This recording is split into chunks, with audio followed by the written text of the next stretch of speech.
নমস্কার, আমি দেবশ্রী চন্দ্র। আমার অঙ্গনবার্তা ইউটিউব চ্যানেলে আপনাদের সকলকে স্বাগত। চলে এসেছি একটা নতুন ভিডিও নিয়ে। আমার আজকের ভিডিও হলো আমরা মে মাসের সুপুষ্টি দিবসের খাতাটি কিভাবে লিখব। তাহলে চলুন শুরু করি ভিডিওটি। দেখুন, সবার প্রথমে নিজের নিজের অঙ্গনওয়াড়ি কেন্দ্রের নাম লিখবেন, সেন্টার নাম্বার ও কোড নাম্বারটি খাতায় লিখে রাখবেন। মাস হচ্ছে মে মাস, তারিখ হচ্ছে 23/5/2025, সময় হচ্ছে সকাল 10টা থেকে 11টা, স্থান হচ্ছে নিজ নিজ অঙ্গনওয়াড়ি কেন্দ্র। এবার আমরা দেখব এই মে মাসের সুপুষ্টি দিবসের থিম কি আছে।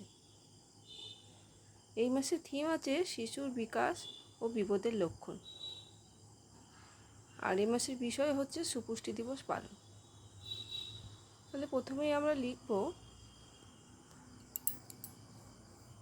আমি দেবশ্রী চন্দ্র, অর্থাৎ নিজের নাম, অদ্য 23/5/2025 তারিখে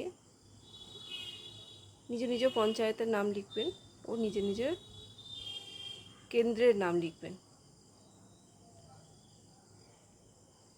কেন্দ্রে আজ সুপুষ্টি দিবস পালন করলাম। কেন্দ্রে উপস্থিত সকল বাবা মা, গুরুজন, জনপ্রতিনিধি ও কিশোরীদের নিয়ে এই দিনটি পালিত হলো। উক্ত সভায় মুনরা বিবিকে সভাপতি নির্বাচন করলাম, অর্থাৎ একটা যে কোনো কাউকে সভাপতি বা আশা দিদিমণি যেই হোক তাকে সভাপতি নির্বাচন করবেন এবং ওনাকে অনুরোধ জানানো হলো যে আজকের থিম সম্পর্কে জানানো হলো এবং অনুরোধ জানানো হলো সেই বিষয়ে কিছু আলোচনা করার কথা। এবার আমরা দেখব শিশুর বিকাশের ক্ষেত্রে পরিবারের সকলের সাথে মায়েদের যে গুরুত্ব সেটি অপরিসীম। একটি নবজাতক শিশু বা একটা বড় শিশু উভয়কে আমরা নজরদারির মধ্যে রাখতে পারি, কারণ শিশুর মধ্যে যদি কোনো অস্বাভাবিকতা থেকে থাকে, অর্থাৎ সেটি শিশুর বিপদের কারণ হবে। অর্থাৎ যেমন কিছু শিশু যদি হঠাৎ করে খাওয়া কমিয়ে দেয় বা তার সক্রিয়তা কমিয়ে দেয়, কিংবা শিশু যদি এক নাগাড়ে কেঁদে যায়, কিংবা শিশুর যদি শরীর হঠাৎ করে ঠান্ডা বা গরম হয়ে যায়, কিংবা দ্রুত শ্বাস প্রশ্বাস নেয়, তাহলে আমরা তাকে খেয়ালের মধ্যে রাখবো। নবজাতক হলে তাকে অবশ্যই হাত পরিষ্কার করে নিতে হবে। নবজাতক বা 2 নম্বর পয়েন্টে দেখছি, নবজাতক বা অন্য শিশুর যদি হঠাৎ করে সংক্রমণ হয় বা বুকের দুধ খাওয়া কমিয়ে দেয়, তাহলে এটি বিপদের লক্ষণ হতে পারে। নবজাতককে মায়ের দুধ ছাড়া অন্য কিছু আমরা না খাওয়াতে পরামর্শ দেব, বা শিশুটি দুধ টেনে খাচ্ছে কিনা সেদিকেও আমরা লক্ষ্য দেব। এরপর কিভাবে বিপদের মোকাবিলা করব, যদি কোনো শিশু হঠাৎ করে অসুস্থ হয়ে পড়ে বা বিপদ দেখা যায়, তাহলে আমরা তাদের কী পরামর্শ দেব। আমরা তখন গৃহ পরিদর্শনের পরামর্শ দেব। আমরা যে AWW দিদিরা বা আশা দিদিরা যে আমরা নিয়মিত গৃহ পরিদর্শন করি, তখন যদি কোনো শিশুর অস্বাভাবিকতা লক্ষণ করা যায়, তাহলে সেটা আমরা সঙ্গে সঙ্গে জানাবো। কোথায় জানাবো না, নিকটবর্তী স্বাস্থ্যকেন্দ্রে যোগাযোগ করতে বলবো। এছাড়াও আমরা দেখব যাতে প্রাতিষ্ঠানিক প্রসব হয় সেদিকেও লক্ষ্য রাখতে বলবো।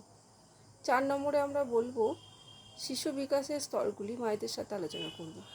বয়স অনুযায়ী শিশুর মানসিক ও শারীরিক বিকাশ কিভাবে হচ্ছে ও তার সঙ্গে আচরণ করা কিভাবে হচ্ছে সেটাও লক্ষ্য করব। শিশু সুরক্ষা কার্ডের ব্যবহার করব আমরা।